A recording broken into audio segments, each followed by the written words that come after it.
Welcome to jet set बीज। आज की ये टॉपिक में मैं आपको डिटेल्स में बताऊंगा वेस्ट बंगाल स्टेट के बारे में। भारत के आपका जो भारत में ईस्टर्न पार्ट में जो राज्य है वेस्ट बंगाल, मैं आपको मैप में दिखा रहा हूँ। तो वेस्ट बंगाल क्या क्या प्रोडक्ट वहाँ से सोर्स करके आप एक्सपोर्ट कर सकते हो, और वेस्ट बंगाल से इजीली आप कौन से कंट्री को टारगेट कर सकते हो, और कौन सा products are easily available large quantities में आप सोर्स करके ब्रांड करके इजीली वेस्ट बंगाल का पोर्ट से एयरपोर्ट से आप ग्लोबली एक्सपोर्ट कर सकते हो। इसके ऊपर मैं बताऊंगा। तो आने वाले दिनों में मैं इंडिया का अलग अलग राज्यों के ऊपर वीडियोज़ लाऊंगा, ताकि आपको एक आइडिया आ जाएगा कौन सा राज्य में, भारत के कौन सा राज्य में कौन सा प्रोडक्ट्स आर अवेलेबल। तो आप उस राज्य से प्रोडक्ट को सोर्स करके इजीली ग्लोबली एक्सपोर्ट कर सकते हो। तो वेस्ट बंगाल हमारा भारत का एक ईस्टर्न पार्ट ऑफ इंडिया का एक बड़ा राज्य है। उसका जो नेबरिंग स्टेट्स है, उसका जो पड़ोसी राज्य है उड़ीसा है, बिहार, झारखंड, सिक्किम, असम, ये जो उनका नेबरिंग स्टेट्स है। और वेस्ट बंगाल का पॉपुलेशन अप्रॉक्सीमेटली 10 करोड़ 56 लाख का पॉपुलेशन है टिल 2025 का, ये एक काउंट्स के हिसाब से। ठीक है, तो आइए मैं आगे बता रहा हूँ वेस्ट बंगाल से आपको क्या क्या प्रोडक्ट आपको सोर्स करके एक्सपोर्ट करना है। तो what are the products you can source and export from West Bengal. Paschim Bengal से आप कौन से उत्पाद आप सोर्स करके एक्सपोर्ट कर सकते हो, इसके ऊपर हम डिटेल्स में बता रहे हैं। तो वेस्ट बंगाल का जो लोकेशन के हिसाब से नॉर्दर्न पार्ट में हिमालयज है, साउथ पार्ट में उनका जो फ्लैट लैंड्स है, नदी है, गंगा रिवर है एंड समुंदर कनेक्टेड है। तो वेस्ट बंगाल एक रिच रिसोर्सेस है एग्रीकल्चर के लिए एंड फॉरेस्ट्री के लिए। ऑल्सो स्किल वर्कफोर्स है वेस्ट बंगाल में, जो इंडस्ट्रियल इंफ्रा है उनके पास। तो काफ़ी सारे प्रोडक्ट वेस्ट बंगाल प्रोवाइड करता है आपको इंडिया में डोमेस्टिकली एंड ग्लोबली सेल करने के लिए वेरियस प्रोडक्ट्स। तो फर्स्ट प्रोडक्ट है वेस्ट बंगाल का एग्रीकल्चर, आपका एग्रो प्रोडक्ट में चाय, टी। तो वेस्ट बंगाल का जो जोग्राफिकली आप देखोगे असम को कनेक्टेड है, असम उसका जो राज्य है असम। देन आपका दार्जिलिंग उनका खुद का प्रोडक्शन है, दार्जिलिंग चाय। असम दूसरा राज्य में चाय बनता है। Also Sikkim and other north east state में भी चाय ग्रो होता है, टी ग्रो होता है। तो फर्स्ट हो गया आपका इंडिया का जो चाय ग्रोइंग स्टेट्स है वेस्ट बंगाल एंड आपका असम, एंड साउथ में है केरल एंड तमिलनाडु। ये 4 स्टेट्स है जहाँ पर ज़्यादा से ज़्यादा टी ग्रो होता है, और उनमें से दार्जिलिंग चाय, असम चाय सबसे फेमस है, ग्लोबली फेमस है।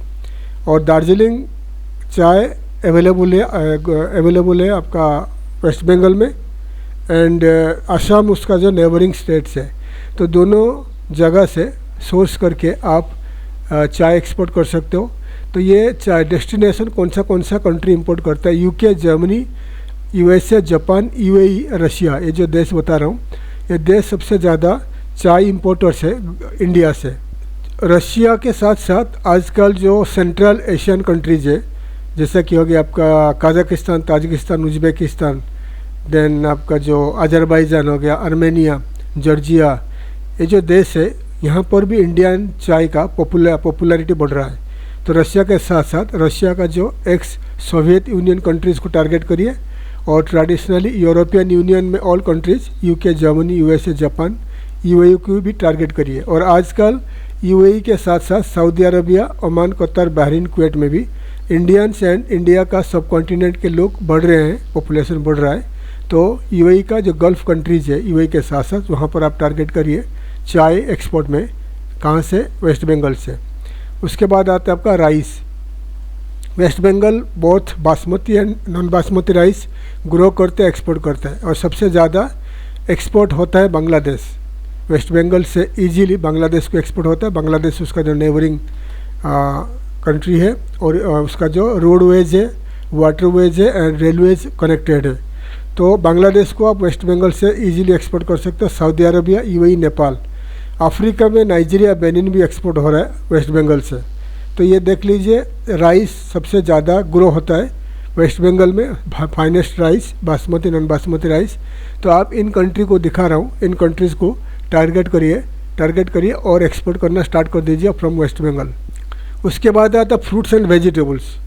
तो फ्रूट्स में मैंगोज, आम जो है इंडिया का सबसे ज़्यादा and best mangoes Himsagar and Langra, ये जो मैंगोज है ये ग्रो होता है वेस्ट बंगाल में। ये दोनों मैंगो को आप मैंगो का सीजन में आप एक्सपोर्ट कर सकते हो। लीची यहाँ पर ज़्यादा होता है, पाइनएप्पल्स भी ज़्यादा होता है। तो ये जो प्रोडक्ट बता रहा हूँ मैंगोज, लीचीज एंड पाइनएप्पल फ्रूट्स में ये सबसे ज़्यादा ग्रो होता है पाइनएप्पल में, वेस्ट बंगाल में। ऑल्सो वेजिटेबल, फ्रेश वेजिटेबल्स आप middle east, UAE, Qatar, Saudi Arabia को एक्सपोर्ट कर सकते हो। UK, Bangladesh, south East Asia. South East Asia में एवरी डे आपका मलेशिया एंड सिंगापुर, ये दोनों जगह को ज़्यादा से ज़्यादा एवरी डे बाई एयर के द्वारा आपका फ्रूट्स वेजिटेबल एक्सपोर्ट होता है to South East Asian country में।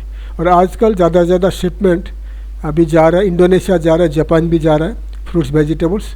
तो आप यूएई, कतर, सऊदी अरबिया के साथ साथ अदर गल्फ कंट्री को टारगेट करिए, UK, Bangladesh, south East Asia को टारगेट करिए ये जो प्रोडक्ट को। और ये जो मैंगोज, लीचीज, पाइनएप्पल के साथ साथ बनाना भी अवेलेबल है इन वेस्ट बंगाल, बनानास। तो बनानास को भी इन कंट्रीज़ को आप एक्सपोर्ट कर सकते हो। उसके बाद आता है आपका स्पाइसेस। स्पाइसेस में टर्मरिक, चिली, जिंजर ये ज़्यादा से ज़्यादा ग्रो होता है। Bangladesh, USA, Germany, Sri Lanka, Malaysia, इन कंट्रीज़ को स्पाइसेस आप एक्सपोर्ट कर सकते हो। मलेशिया के साथ साथ सिंगापुर में इंडियन स्पाइसेस का डिमांड बढ़ रहा है, सिंगापुर एंड मलेशिया को टारगेट कर लीजिए। और आजकल फिलीपींस में भी इंडियन स्पाइसेस का डिमांड बढ़ रहा है। फिलीपींस हो गया, जापान हो गया, इंडोनेशिया, वियतनाम, तो यहाँ पर इंडियन स्पाइसेस का डिमांड बढ़ रही है, क्योंकि धीरे धीरे इंडियन रेस्टोरेंट्स का बढ़ रहा है, ज़्यादा करके इन्वेस्टमेंट इंडियंस कर रहे हैं। तो अगर आप फिलीपींस में जाओगे, फिलीपींस हो गया, जापान हो गया, वियतनाम हो गया, तो यहाँ पर ज़्यादा से ज़्यादा आपको इंडियन रेस्टोरेंट मिलेगा। Sri Lanka, Malaysia, Indonesia, Malaysia and Singapore में तो बहुत सारे हैं। तो इंडियन रेस्टोरेंट्स के वजह से इंडियन स्पाइसेस का डिमांड बढ़ रही है। तो आप स्पाइसेस सोर्स करके, ब्रांड करके वेस्ट बंगाल टू इन्हीं कंट्रीज़ को टारगेट कर लीजिए जो बता रहा हूँ आपको। उसके बाद आता है jute and jute products. West Bengal India का सबसे ज़्यादा जूट ग्रो करने वाला स्टेट है। जूट से बहुत सारे बनता है, कपड़ा बनता है, मतलब टेक्सटाइल भी आता है और बहुत सारे चीज़ बनता है जूट में। बैग्स बनता है, रॉक्स बनता है और बहुत सारे प्रोडक्ट बनता है जूट में। और जूट को बांग्लादेश जूट इंडिया से, वेस्ट बंगाल से बाय करता है, इंपोर्ट करता है, इंपोर्ट करके उसी का कपड़ा में बनाकर ग्लोबली सेकेंड लार्जेस्ट एक्सपोर्टर बन चुका है इन गारमेंट टेक्सटाइल एक्सपोर्ट में। तो जूट एंड जूट प्रोडक्ट में आप America, UK, Germany, Australia, Nepal, तुर्की को एक्सपोर्ट कर सकते हो। तो जूट का जो प्रोडक्ट है दिखा रहा हूँ मैं आपको, फोटोज़ है। तो ये जो प्रोडक्ट है ये वेस्ट बंगाल में अवेलेबल है जूट का प्रोडक्ट में। तो ये प्रोडक्ट को सोर्स करके वेस्ट बंगाल का अलग अलग डिस्ट्रिक्ट से आप ग्लोबली एक्सपोर्ट कर सकते हो जूट प्रोडक्ट। उसके बाद आता है आपका marine and animal based products. Marine product हो गया, जितना समुंदर से मच्छी वगैरह हो गया वहाँ से आप एक्सपोर्ट कर सकते हो। तो श्रिम्प एंड प्रॉन्स, श्रिम्प हो गया छोटा, प्रॉन्स एंड प्रॉन्स हो गया बड़ा, प्रॉन्स टाइगर प्रॉन्स हो गया, लॉबस्टर हो गया, टाइगर बता रहा हूँ। तो श्रिम्प एंड प्रॉन्स ज़्यादा से ज़्यादा वेस्ट बंगाल एक्सपोर्ट करता है। और मच्छी में हिल्सा, रोहू, काटला, ये 3 मच्छी है।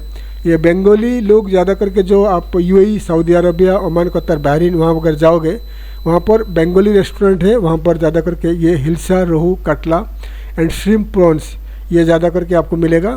ऑल्सो अगर आप जाओगे मलेशिया, सिंगापुर, देन इंडोनेशिया, ये सब कंट्री जाओगे तो वहाँ पर भी बंगाली रेस्टोरेंट में दोनों इंडियन बंगाली एंड बांग्लादेश बंगाली, उनका रेस्टोरेंट में ये मच्छी आपको मिलेगा। ऑल्सो सुपरमार्केट्स में भी ये मिलेगा मच्छी, श्रिम्प, प्रॉन्स एंड हिल्सा, रोहू, काटला। ये मच्छी आप वेस्ट बंगाल से सोर्स करके America, Japan, China, Vietnam, UAE, south Korea को एक्सपोर्ट कर सकते हो। उसके बाद आता है एनिमल बेस्ड प्रोडक्ट में आ गया meat and poultry product. Meat and poultry product हो गया आपका, ये जो मीट दिखा रहा हूँ, chicken and meat. Chicken and meat में आजकल पॉपुलर हो रहा है आपका रेबिट मीट, चिकन हो गया, ठीक है। और ये प्रोडक्ट आप middle east, south East Asia and Africa को एक्सपोर्ट कर सकते हो, ठीक है। उसके बाद और क्या प्रोडक्ट मैं आपको दिखा रहा हूँ। उसके बाद आता है textile and handicrafts. Textile handicrafts में वेस्ट बंगाल फेमस है। तो silk and cotton handloom product ये एक्सपोर्ट करता है। बालूचारी एंड टाइंट साड़ीज ये फेमस, वर्ल्ड फेमस है, वेस्ट बंगाल से जाता है और ये बांग्लादेश को भी एक्सपोर्ट होता है। उसके बाद आता है स्कैब्स आता है, यूरोप जाता है, स्टोल्स आता है, होम लिनेन आता है। ये प्रोडक्ट को आप वेस्ट बंगाल से सोर्स करके America, UK, France, Japan, Canada इन कंट्रीज़ को एक्सपोर्ट कर सकते हो। ये जो स्कैब्स बता रहा हूँ, स्कैब्स ये आपका नेक में लेडीज़ एंड जेंट्स भी ये यूज करते हैं ज़्यादा करके यूरोपियन कंट्री में, तो ये आप एक्सपोर्ट कर सकते हो। और लेदर गुड्स भी फेमस है, कलकत्ता लेदर प्रोडक्ट फेमस है, लेदर एंड लेदर क्लस्टर। तो लेदर प्रोडक्ट में shoes, bags, belts and jackets ये आप कलकत्ता से सोर्स करके Germany, Italy, UK, America, UAE को एक्सपोर्ट कर सकते हो। ऑल्सो रशिया एंड एक सोवियत यूनियन कंट्रीज़ को एक्सपोर्ट कर सकते हो। टेराकोटा एंड डोकरा हैंडीक्राफ्ट्स ये जो दिखा रहा हूँ आपको देख लीजिए, वेस्ट बंगाल से आप सोर्स करके टेराकोटा एंड डोकरा हैंडीक्राफ्ट्स को सोर्स करके आप यूरोपियन कंट्री में Germany, France, Italy, America, Australia को एक्सपोर्ट कर सकते हो हैंडीक्राफ्ट्स में। उसके बाद इंडस्ट्रियल प्रोडक्ट में स्टील एंड आयरन प्रोडक्ट ज़्यादा वहाँ पर मैन्युफैक्चरिंग होता है। तो उसमें टीएमटी बार्स हो गया, रॉड्स हो गया, रोल्ड स्टील प्रोडक्ट हो गया। ये दुर्गापुर में आपको पता है, दुर्गापुर में है, बर्नापुर एंड आसनसोल में ज़्यादा करके दुर्गापुर में स्टील प्लांट है। तो यहाँ पर आप सोर्स करके आप ये स्टील एंड आयरन प्रोडक्ट को Bangladesh, Nepal, Sri Lanka, south East Asian countries को आप एक्सपोर्ट कर सकते हैं। आजकल ज़्यादा करके इंडोनेशिया में कंस्ट्रक्शन बहुत चल रहा है। इंडोनेशिया को टारगेट करिए, मलेशिया को टारगेट करिए, देन आपका वियतनाम, चाइना नहीं, फिलीपींस, इन देश को आप ये जो product TMT bars, rods and rolled steel product को एक्सपोर्ट करना स्टार्ट कर दीजिए। इंजीनियरिंग गुड्स में आप हो गया पंप्स हो गया, वेल्व्स हो गया, टूल्स हो गया, हैवी मशीनरीज को आप Africa, Bangladesh, middle east and Asian countries को एक्सपोर्ट कर सकते हो। ठीक है। उसके बाद आता है केमिकल्स एंड पेट्रोकेमिकल्स प्रोडक्ट को, पेंट्स, डाइज हो गया, इंडस्ट्रियल केमिकल्स को यूएई, बांग्लादेश, साउथ अफ्रीका को एक्सपोर्ट कर सकते हो। वेस्ट बंगाल के लिए एक प्लस पॉइंट है, बांग्लादेश उसका कनेक्टेड है ऑलरेडी, बांग्लादेश कुछ घंटे का दूरी है, तो इजीली बांग्लादेश, वेस्ट में जैसा हमारा पाकिस्तान है, लेकिन पाकिस्तान के साथ तो ट्रेड बंद है। तो ये अगर पाकिस्तान के साथ ट्रेड खुलेगा फ्यूचर में तो ये दोनों कंट्री को फ़ायदा पहुंचेगा ट्रेड में, लेकिन ये तो बदलता नहीं है, आपका जो ट्रेड का प्रॉब्लम चल रहा है। तो बांग्लादेश का साथ इंडिया का वेस्ट बंगाल कनेक्टेड है, वो रोड में and roadways and railways and waterways. तो आप इजीली वेस्ट बंगाल से काफ़ी सारे प्रोडक्ट को सोर्स करके बांग्लादेश को एक्सपोर्ट कर सकते हो। उसके बाद हम जाएंगे प्रोडक्ट में, फूड एंड बेवरेज में confectionery and snacks like rasgulla, snacks, biscuits वगैरह, पैकेट स्वीट्स वगैरह। मैं काफ़ी सारे वीडियोस पहले बना चुका हूँ। बांग्लादेश नंबर 1 स्टेट है जो ज़्यादा करके स्वीट्स बनाता है। बांग्लादेश हो गया, उड़ीसा हो गया। तो बांग्लादेश वेस्ट बंगाल एंड उड़ीसा 2 स्टेट है सबसे ज़्यादा स्वीट्स ये लोग बनाते हैं। Packet sweets, rasgulla, snacks, biscuits वगैरह सोर्स करके USA, Canada, gulf countries, UK को एक्सपोर्ट कर सकते हो। देन आपका बेवरेजेस में आपका packaged tea, fruit juices and carbonated drinks को सोर्स करके एक्सपोर्ट कर सकते हो। तो ये जो दिखा रहा हूँ आपको, ये मिल्क, ऑयल हो गया, sugar, chips, salt, process food में ये सब एक्सपोर्ट आप बांग्लादेश को वेस्ट बंगाल से एक्सपोर्ट कर सकते हो। उसके बाद आता है आपको मैं जो दिखा दिया फर्स्ट वाला, process foods and beverages. Process foods हो गया, प्रोसेस फूड्स में 2 आता है आपका। प्रोसेस फूड्स में आपका आगे एक तो हो गया टिन्ड और पैकेट फूड, और हो गया प्रोसेस फूड्स। जैसा कि आपने मैकडोनल्ड गया या बर्गर किंग गया, तो मैकडोनल्ड में आपने चिप्स ले लिया, एक पैकेट चिप्स ले लिया, कुछ बर्गर किंग में बर्गर ले लिया, पिज़्ज़ा ले लिया, इसको कहा जाता है प्रोसेस फूड्स। और पैक्ड फूड हो गया, जैसे कि आपने कोई सुपरमार्केट में गया, वहाँ पर आप एक पैकेट ले लिया, चिप्स ले लिया, फ्रेंच फ्राइज ले लिया, या कुछ आपने टमाटो सॉस ले लिया, कुछ जूस ले लिया, तो इसको कहा जाता है पैक्ड फूड। ठीक है। और बेवरेजेस में आपको पता है ऑल टाइप्स ऑफ जूसेस हो गया। तो ये जो प्रोडक्ट है वेस्ट बंगाल में ज़्यादा बनता है। आलू जो हो गया, पोटैटो सबसे ज़्यादा ग्रो होता है इन वेस्ट बंगाल। तो वेस्ट बंगाल से चिप्स वगैरह, potato chips and fresh potato, इसको आप ग्लोबली एक्सपोर्ट कर सकते हो। वेस्ट बंगाल से सॉल्ट एक्सपोर्ट कर सकते हो, शुगर एक्सपोर्ट कर सकते हो, मिल्क वगैरह एक्सपोर्ट कर सकते हो। ऑल काइंड्स ऑफ जो टी होता है, चाय के साथ साथ अभी कोल्ड टी हो गया, शुगर कैन जूस हो गया, मैंगो जूस हो गया, मैंगो प्यूरी हो गया, मैंगो पेस्ट हो गया, टोमेटो पेस्ट हो गया, वो काफ़ी सारे प्रोसेस फूड, पैकेट फूड को सोर्स करके आप वेस्ट बंगाल से आप ग्लोबली एक्सपोर्ट कर सकते हो। उसके बाद आता है आपका IT and service sector. IT में आपका वेस्ट बंगाल में बहुत सारे सॉफ्टवेयर कंपनीज है, तो सॉफ्टवेयर एंड बीपीएस सर्विसेज को आप ग्लोबली कलकत्ता से एक्सपोर्ट कर सकते हो। अमेरिका, यूके, ऑस्ट्रेलिया, कनाडा को एक्सपोर्ट हो रहा है। तो जो लोग आईटी एंड आईटी सर्विसेज में हैं, BPO services and IT software export में, आप वेस्ट बंगाल को भी टारगेट कर लीजिए। वेस्ट बंगाल एक बेस्ट स्टेट है जहाँ पर skilled man power, engineers available है, वहाँ से आप सोर्स करके ग्लोबली आईटी एंड सर्विसेज को आप एक्सपोर्ट कर सकते हो ग्लोबली फ्रॉम वेस्ट बंगाल। ये हो गया top export market for waste Bengal. South East Asia, मतलब वेस्ट बंगाल से कहाँ से एक्सपोर्ट ज़्यादा हो रहा है और आपके लिए टॉप एक्सपोर्ट मार्केट हो गया। साउथ ईस्ट एशिया में बांग्लादेश नंबर 1 है। बांग्लादेश, नेपाल, श्रीलंका, ये 3 कंट्री है जहाँ पर वेस्ट बंगाल से इजीली एक्सपोर्ट कर सकते हो। वेस्ट बंगाल कलकत्ता से आपको डायरेक्ट बांग्लादेश को बाई रोड, बाई फ्लाइट के द्वारा, रेलवेज द्वारा एंड आपका वाटरवेज के द्वारा आप एक्सपोर्ट कर सकते हो। Rice, iron, steel, tea, vegetables, ये डेली जाता है एक कंट्री को, बांग्लादेश, नेपाल, श्रीलंका को। मिडिल ईस्ट में UAE, Saudi Arabia, Qatar, leather product, process food, fish and spices Middle East में जाता है। यूरोप में Germany, UK, France, Italy, jute जाता है, jute product, tea, handicrafts, leather product जाता है। नॉर्थ अमेरिका में America, Canada, tea, leather, IT services and sea food जाता है। साउथ ईस्ट एशिया में मलेशिया, वियतनाम, सिंगापुर, वहाँ पर जाता है sea food, rice, engineering goods जाता है। अफ्रीकन मार्केट में Nigeria, South Africa and Kenya में rice, industrial goods and chemicals, ये प्रोडक्ट ज़्यादा एक्सपोर्ट होता है, मैं आपको बता दिया। तो ये top export market for waste Bengal मैं आपको बता दिया। उसके बाद हम बताएगा आपको मेजर पोर्ट्स। कलकत्ता पोर्ट है, हल्दिया पोर्ट है, sea ports in West Bengal. तो आप major ports from Calcutta and Haldia port से एक्सपोर्ट कर सकते हो। मेजर एयरपोर्ट्स है, नेताजी सुभाष चंद्र बोस इंटरनेशनल एयरपोर्ट कलकत्ता है, ये एयर कार्गो में आप ग्लोबली एक्सपोर्ट कर सकते हो। और उनके पास फ्री जोन भी है, ICDN, SEZ फ्री जोन्स भी है। इनलैंड कंटेनर डिपोर्ट है एंड स्पेशल इकोनॉमी जोन है, जहाँ से government of West Bengal, government of India, west India and West Bengal exporters को सपोर्ट करता है, आप इजीली एक्सपोर्ट कर पाओगे। एक्सपोर्ट प्रमोशन काउंसिल से आप जूट प्रमोशन काउंसिल, ये also tea board, coffee board का इन्फॉर्मेशन पा सकते हो अगर आप वेस्ट बंगाल से आप एक्सपोर्ट करना चाहते हो। ठीक है, तो डिटेल्स में बता दिया।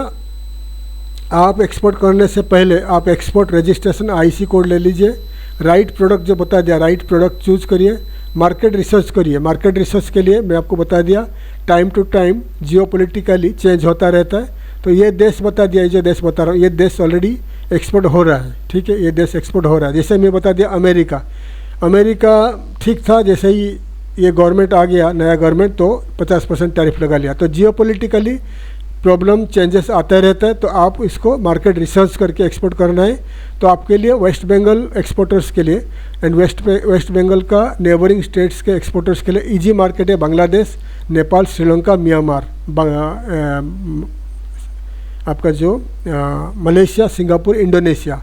तो रिसेंटली मैं इंडोनेशिया में था, लास्ट 2 महीना पहला इंडोनेशिया में 1 महीना था। तो इंडोनेशिया एक बिग मार्केट है इंडिया के लिए, big market, very big market. बहुत सारे इन्वेस्टमेंट वहाँ हो रहा है, एग्रीकल्चरली इन्वेस्टमेंट हो रहा है, कंस्ट्रक्शन में इन्वेस्टमेंट हो रहा है, और वहाँ का लोग काफ़ी फ्रेंडली है, इंडियन लोगों को पसंद करते हैं, प्यार करते हैं। तो एक बड़ा मार्केट है इंडोनेशिया, तो इंडोनेशिया को टारगेट करिए। हालांकि मलेशिया में मैं थोड़ा डिसअपॉइंटेड हो गया, क्योंकि मलेशिया में जो तमिल्स है, केरला के लोग हैं, वो गल्फ जैसा ही बिहेव करते हैं, मतलब थोड़ा मार्केट कंपटीशन है वहाँ पर इन मलेशिया, सिंगापुर में। बट इंडोनेशिया बिग मार्केट है, अगर आप इंडोनेशिया में टारगेट करोगे, इट्स ए बिग मार्केट। आप ऑल काइंड्स ऑफ प्रोडक्ट आप इजीली इंडोनेशिया को एक्सपोर्ट कर सकते हो। और बांग्लादेश के लिए आप बेटर होगा, आप बंगाली स्पीकिंग मार्केटिंग एग्जीक्यूटिव्स आप बांग्लादेश भेजिए मार्केटिंग करने के लिए, सेल्स मार्केटिंग करने के लिए, और बांग्लादेश से आप इजीली पा सकते हो, एक्सपोर्ट ऑर्डर पा सकते हो। तो डिटेल्स में बता दिया। तो नेक्स्ट वीडियो में मैं आपको अलग अलग राज्य का, भारत के अलग अलग राज्य के ऊपर वीडियो चलाऊंगा, ताकि आप उन स्टेट से इजीली क्या क्या प्रोडक्ट्स अवेलेबल है सोर्स करके ग्लोबली एक्सपोर्ट कर सकते हैं। थैंक यू, धन्यवाद, जय हिंद।